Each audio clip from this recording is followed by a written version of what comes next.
2021년 2분기 5가 성경 교과입니다. 하나님만을 경외함. 사도행전 4장 19절 20절. 하나님 앞에서 너희 말 듣는 것이 하나님 말씀 듣는 것보다 옳은 것 판단하라. 우리는 보고 들은 것을 말하지 아니할 수 없다 하니.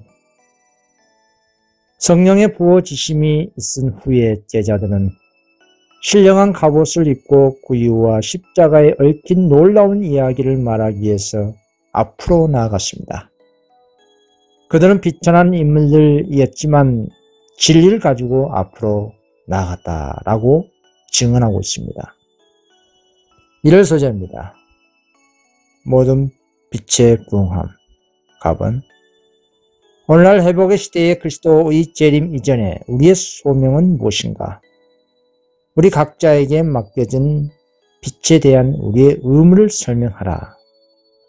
사도행전 3장 20절.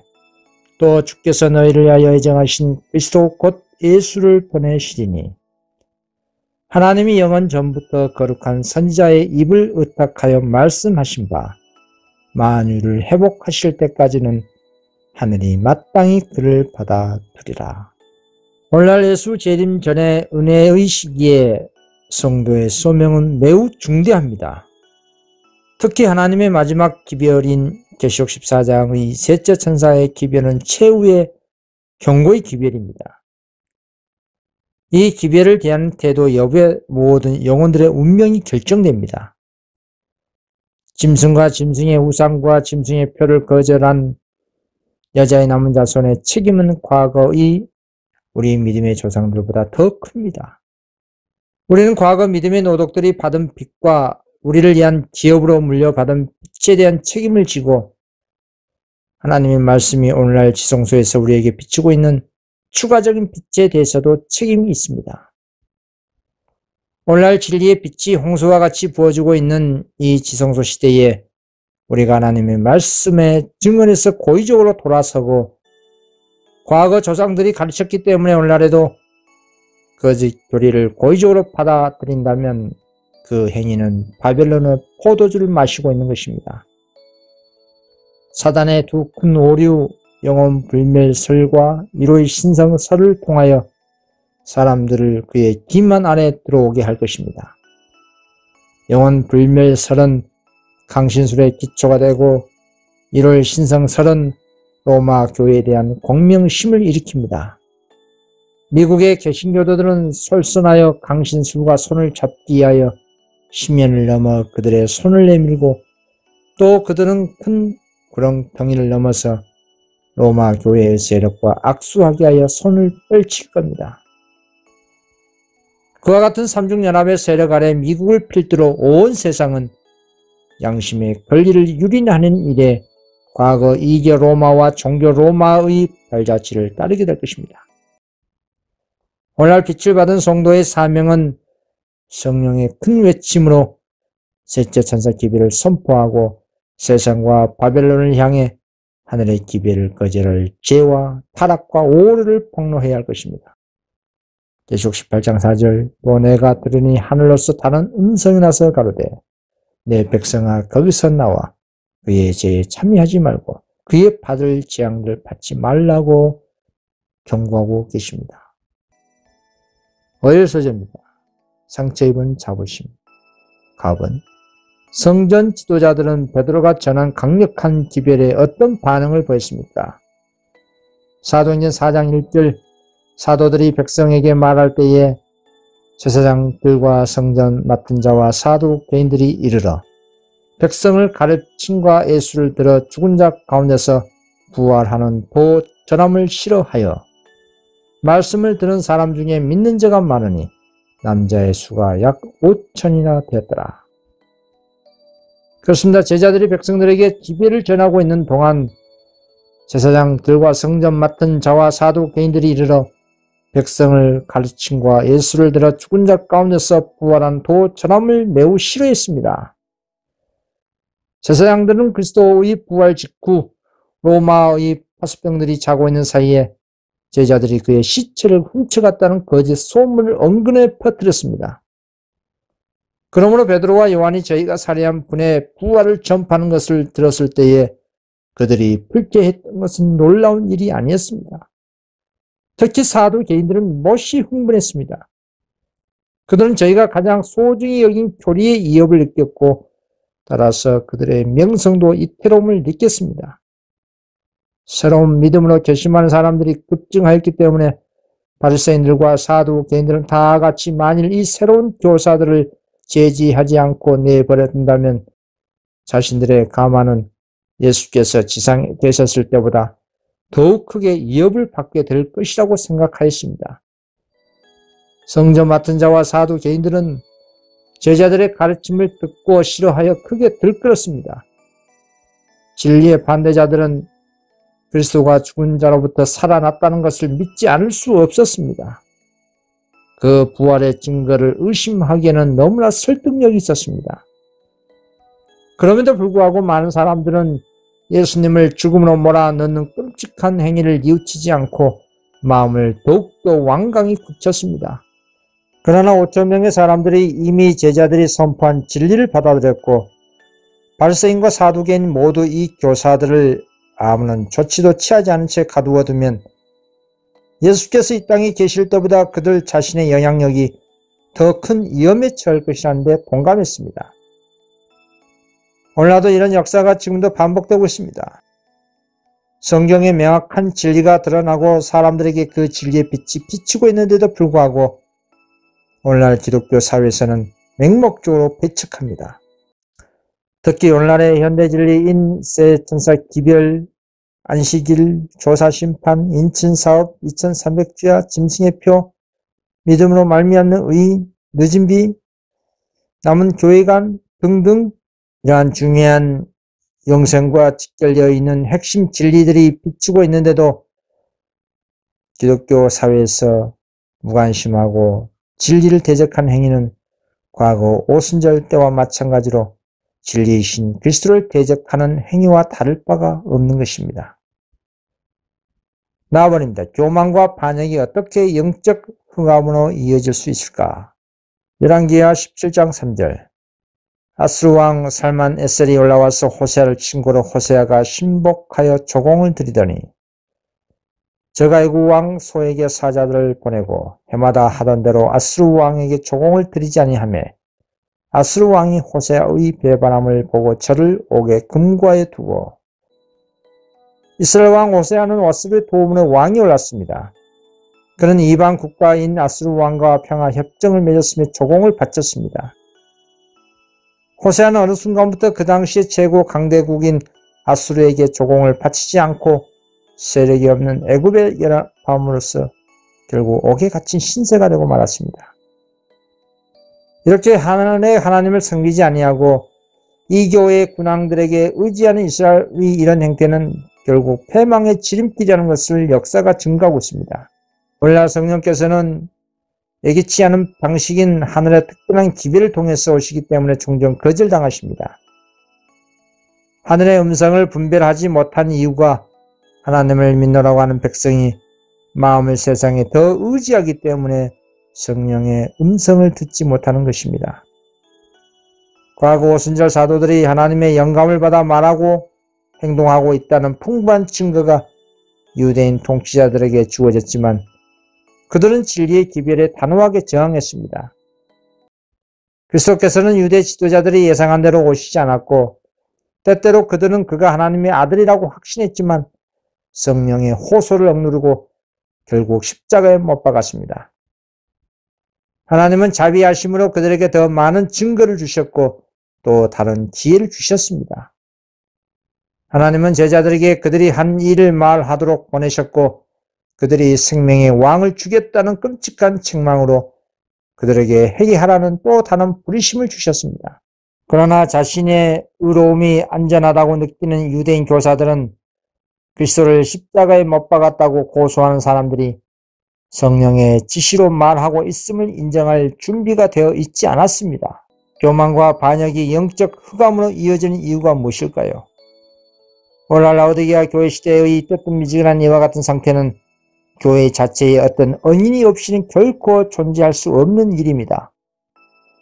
국가와 교회와 개인에게 있는 영적 암흑은 하나님 편에서 은혜의 근원을 철회하심으로 생기는 현상이 아니라 오히려 사람 편에서 하늘로부터 오는 빛을 등한히 하거나 거절함으로 생기는 일입니다. 하늘의 빛을 거절하면 영적 가뭄이 그리고 영적 흑암, 영적 타락과 죽음이 있을 뿐입니다. 이 같은 사실을 증명하는 뚜렷한 신뢰는 그리스도 당시의 유대인의 역사에서 찾아볼 수 있습니다. 그들은 세속적 사물에 열중하고 하나님과 그분의 말씀을 잊어버리므로 그들의 이해력이 둔해지고 그들의 마음이 세속적이어 유격적으로 바뀌어졌습니다. 그리하여 그들은 메시아의 초림에 대하여 무지하여지고 교만과 불신으로 구속주를 거절하였던 것입니다. 하열서재입니다. 진리가 공개된 각은 이튿날 유대인 간원들은 무엇을 요구했으며 우리는 어떻게 하면 베드로의 용감하고 포괄적인 말에 진정으로 영감을 받을 수 있는가? 사도행전 4장 6절 대제사장 안나스와 가야바와 요한과 알렉산더와 및 대제사장의 문중이 다 참여하여 사도들을 가운데 세우고 묻되 너희가 무슨 건세와 네 이름으로 이 일을 행하느냐? 그렇습니다. 베드로는 여러 사람 앞에서 치욕스럽게 예수님을 부인한 적이 있었습니다. 베드로가 신문을 받기 위해 나왔을 때 과거에 자신이 예수님을 부인한 일이 분명하게 마음에 떠올랐습니다. 이제 베드로는 자신의 과거의 비겁함을 속죄할 기회를 얻었습니다. 베드로가 주님이 심판받으실 때 취했던 행동을 기억하는 참석자들은 이제 그를 투옥과 사형의 위협으로 겁나게 할 수 있으리라고 웃지를 하고 있었습니다. 그러나 그분이 가장 필요로 하는 시간에 그리스도를 부인했던 충동적이고 자신만만하던 베드로는 신문 받기 위해 산헤드린 앞에서 선 베드로와는 크게 변화된 모습이었습니다. 범죄 이후 베드로는 괘씸했습니다. 베드로는 더 이상 교만하거나 뽐내지 않았고 그 대신 겸손했습니다. 자신을 신뢰하지 않았으며 베드로는 성령으로 충만했으며 이 능력을 의지하여 한때 그가 부인했던 그 이름을 영원하게 함으로 그의 반역의 흔적을 제거하려고 결심하였습니다.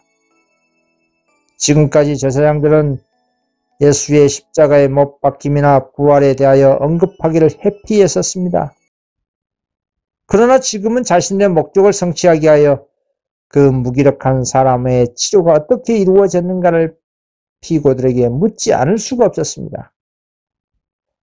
너희가 무슨 건세와 네 이름으로 이 일을 행하느냐고 그들은 물었습니다. 베드로는 거룩한 담력과 성령의 능력으로 두려움 없이 선언하였습니다. 사도행전 4장 10절 너희와 모든 이스라엘 백성들은 알라 너희가 십자가에 못 박고 하나님이 죽은 자 가운데서 살리신 나사렛 예수 그리스도의 이름으로 이 사람이 건강하게 되어 너희 앞에 서니라. 이 예수는 너희 건축자들이 버린 돌로서 집 모퉁이의 머릿돌이 되니라. 이 용기찬 베드로의 향반은 유대 지도자들의 간담을 서늘하게 하였습니다. 나아버린데 베드로의 반응에 대한 기억에서 크게 남는 것은 무엇이며 오늘날의 위험한 인기 있는 이론들에 직면하여 어떻게 견딜 수가 있는가? 사도행전 4장 12절 다른 이로서는 구원을 얻을 수 없나니 천하인간의 구원을 얻을 만한 다른 이름을 우리에게 주신 일이 없음이라 하였더라. 사람들의 마음에서 악의 세력을 깨뜨릴 수 있는 능력은 오직 예수 그리스도 안에 있는 하나님의 능력입니다. 십자가에 못 박히신 분의 피를 통해서만 죄에서 정결함을 받습니다. 그분의 은혜만이 우리의 타락한 본성의 성향을 저항하고 굴복시킬 수가 있게 합니다. 이 능력은 하나님께 대한 세상에서 유행하는 강신술적인 이론을 무익하게 만듭니다. 만일 하나님이 모든 천연계의 편만한 하나의 본질적인 요소라면 그분께서는 모든 사람들 안에 거하실 것이고 또한 성결에 이르기 위하여 사람은 자기 속에 있는 능력을 개발시키기만 하면 될 것입니다. 하나님에 대한 이런 범신론 이론들은 그분의 말씀을 무효로 만들고 그 이론들을 받아들인 자들은 마침내 전체적인 성경을 하나의 꿈이라는 이야기로 인정하도록 인도될 큰 위험에 빠지고 말 것입니다. 독립적인 인간의 의지는 악을 저항하고 정복할 진정한 능력이 전혀 없기 때문에 영혼의 방어벽은 무너져 버립니다. 하나님의 진리의 기별은 오늘날의 마지막의 경고의 기별, 셋째 천사의 기별을 통하여 역사하시는 성령의 능력으로 말미암아 모든 그릇된 이론을 파하고 예수 본래의 진리로 거룩하게 성도의 품성이 변화되는 것입니다. 요한복음 17장 17절 저희를 진리로 거룩하게 하옵소서. 아버지의 말씀은 진리입니다. 수요일 소재입니다. 땅에 있는 권세, 갑은 유대인 지도자들은 왜 베드로와 요한에게 놀랐으며 이로 인해 우리 모두가 기도하는 마음으로 숙고해야 하는 이유가 무엇인가? 사도행전 4장 13절 저희가 베드로와 요한이 기탄 없이 말함을 보고 그 본래 학문 없는 범인으로 알았다가 이상히 여기며 또 그 전에 예수와 함께 있던 줄도 알고 또 병 나은 사람이 그들과 함께 섰는 것을 보고 신뢰할 말이 없는지라. 고린도전서 1장 27절 그러나 하나님께서 세상의 미련한 것들을 택하사 지혜에 있는 자들을 부끄럽게 하려 하시고 세상의 약한 것들을 택하사 강한 것들을 부끄럽게 하려 하시며 예수님께서 승천하신 후 박사들과 제사장들과 율법사들과 서기관들과 신학자들은 이 불합식하고 겸비한 사람들로부터 나오는 지혜와 성령의 능력의 말씀을 듣고 놀라워했습니다. 세상의 지혜로운 사람들은 비천한 예수님의 제자들의 성공에 놀랐으며 마침내 이것은 그들이 예수님과 함께 있었고 그분께 배웠다는 사실에서 그것에 대한 만족스러움을 해답을 얻었습니다. 그들의 품성과 가르침의 단순성은 그리스도의 품성과 가르침과 비슷했습니다. 그러나 사람들의 마음에 허영과 교만이 가득하지만 이것은 하나님의 은혜만이 개혁에 일을 할 수가 있습니다. 하나님께서 역사하심에 대한 반응은 우리 각자가 선택하고 결심할 일입니다.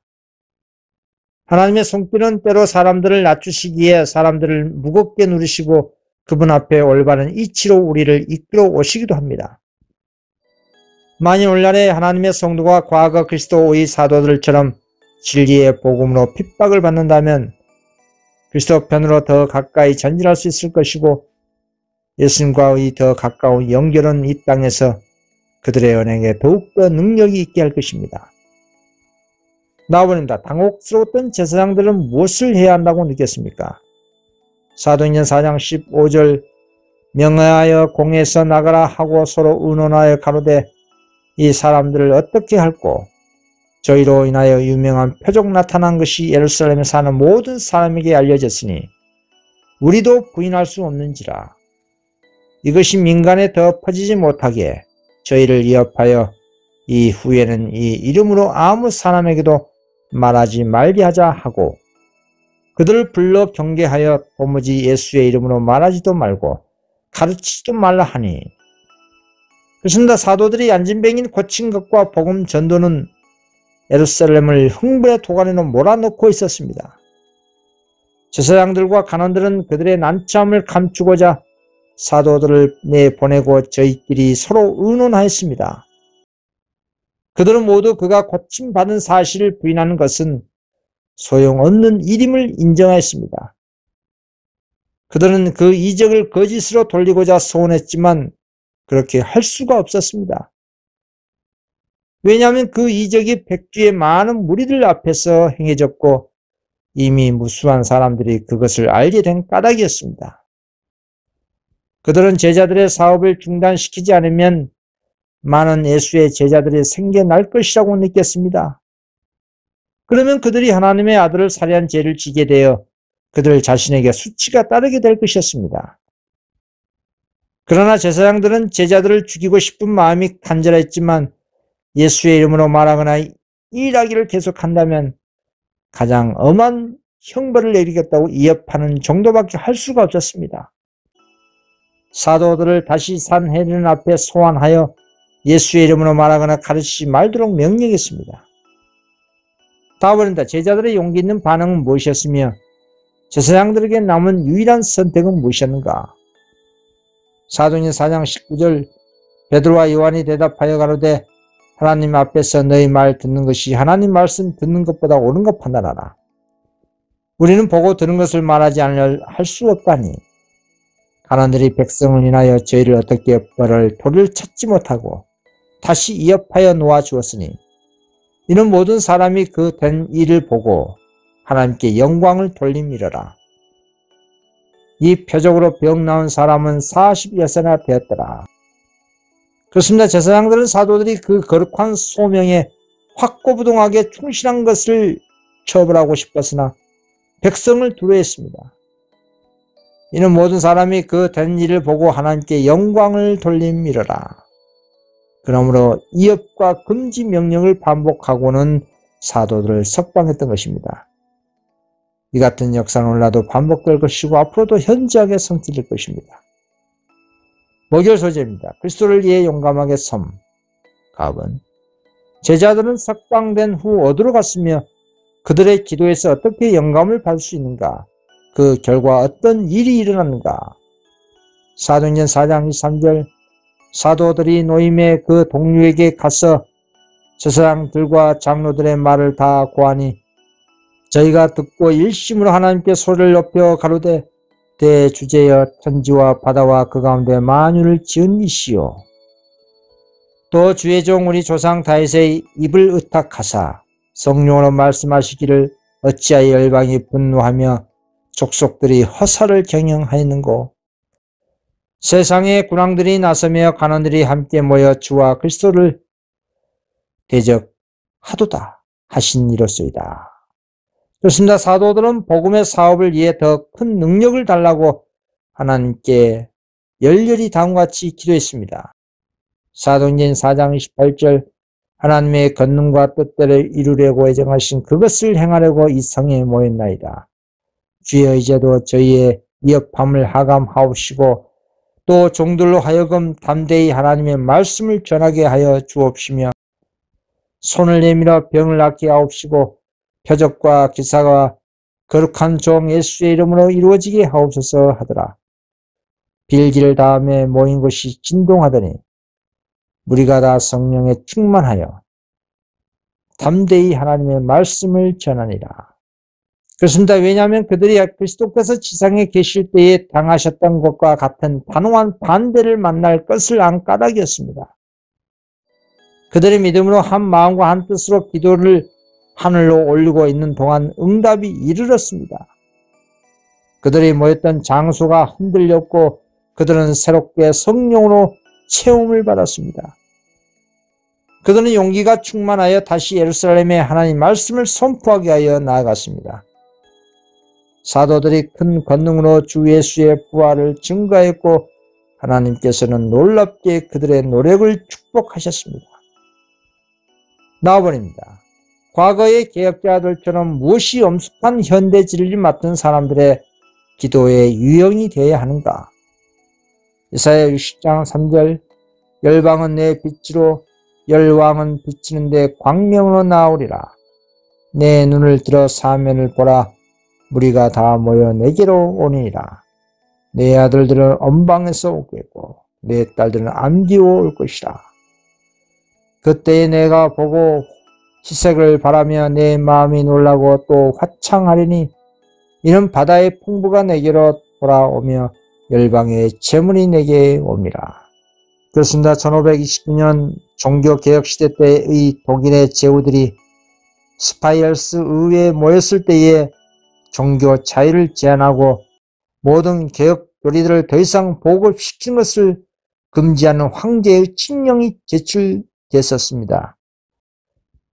그때는 마치 세상의 희망이 꺾이는 것처럼 보였었습니다. 제후들이 이 칙령을 받아들일 것인가, 아직도 흑암 중에 있는 군중들에게서 복음의 빛이 거두어져야만 할 것인가. 세상을 위한 중대한 문제들이 위기에 처해 있었습니다. 개혁신앙을 받아들인 자들은 함께 모여 만장일치로 하나님의 진리의 계명에 충성하기로 결심하였습니다. 오늘날도 우리는 이 진리의 원칙을 확고하게 고수해야 할 것입니다. 복음교회의 장시아들과 그 이후 여러 세기 동안 하나님의 증인들에 의하여 높이 들렸던 진리와 종교 자유의 깃발은 이 마지막 투쟁에 있어서 여자의 남은 자손들의 손에 이탁되었습니다. 이 큰 선물에 대한 책임이 하나님께서 당신의 말씀의 지식으로 축복하신 사람들에게 놓여 있습니다. 우리는 이 온전한 진리의 말씀을 최고의 권위로 받아들여야 합니다. 우리는 인간이 세운 정부를 하나님이 임명하신 기본을 인정하고 그 정당한 범위 안에서 거기에 순종하는 것을 거룩한 의무로 가르쳐야 할 것입니다. 그러나 그 요구가 하나님의 요구와 상치될 때는 사람보다 하나님께 순종해야 합니다. 하나님의 말씀은 모든 인간의 법보다 높다는 것을 승인해야 합니다. 여호와께서 이같이 말씀하시기를, 이런 말을 교회가 이렇게 말하기를 혹은 국가가 이렇게 말하기를 이라는 것 때문에 파기하지 말아야 합니다. 그리스도의 면류관이 지상 군주의 왕관보다 더 높임을 받아야 할 것입니다. 이번 성경 교과 공부 마치겠습니다. 감사합니다.